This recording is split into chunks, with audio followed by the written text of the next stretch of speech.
On the young and the restless, the impossible just happened. Victor Newman, the man who plays people like pawns and treats Genoa City as his personal chessboard, admitted he was scared.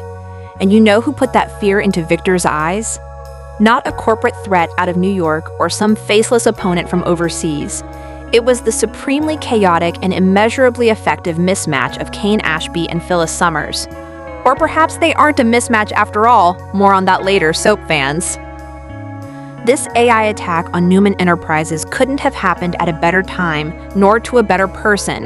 And it wasn't just a hack, it was a wrecking ball. If you take a look at the reckoning upon Victor Newman, you have to ask, was this a crime of passion or the result of a fantastically played long game?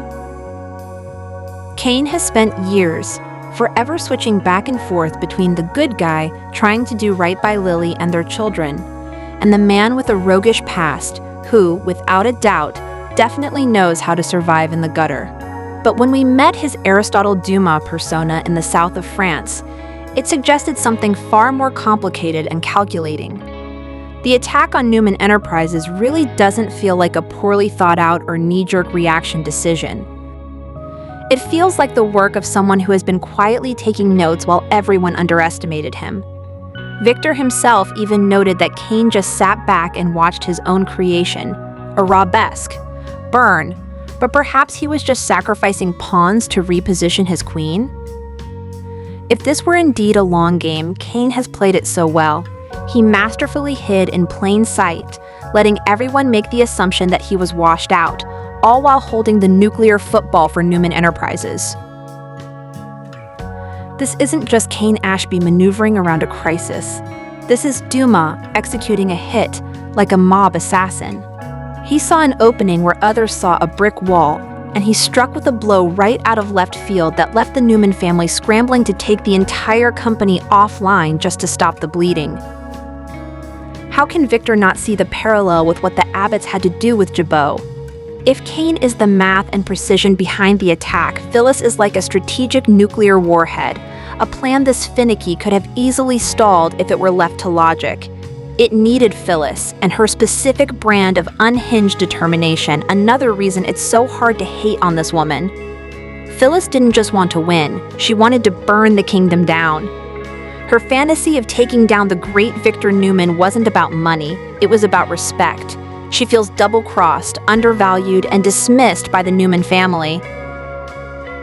That kind of magnitude of vendetta makes her so unpredictable, which is exactly why this plan worked way better than Kane likely anticipated. Victor has always been able to predict business moves on the young and the restless. He can outspend most, if not all, rivals.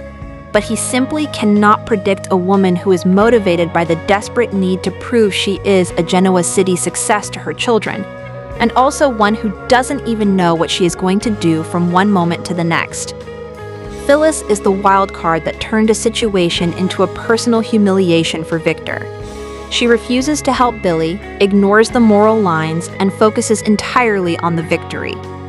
That singular focus took Kane's plan from great to epic. The chemistry in that room was electric, and it wasn't just the thrill of victory.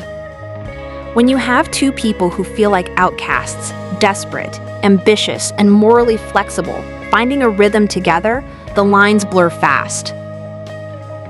They aren't just business partners on The Young and the Restless. They are co-conspirators in the truest sense. There is an intimacy in destroying an empire together that dinner dates just can't match.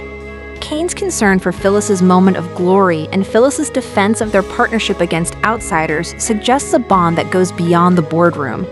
Are they a situationship? It certainly looks like it.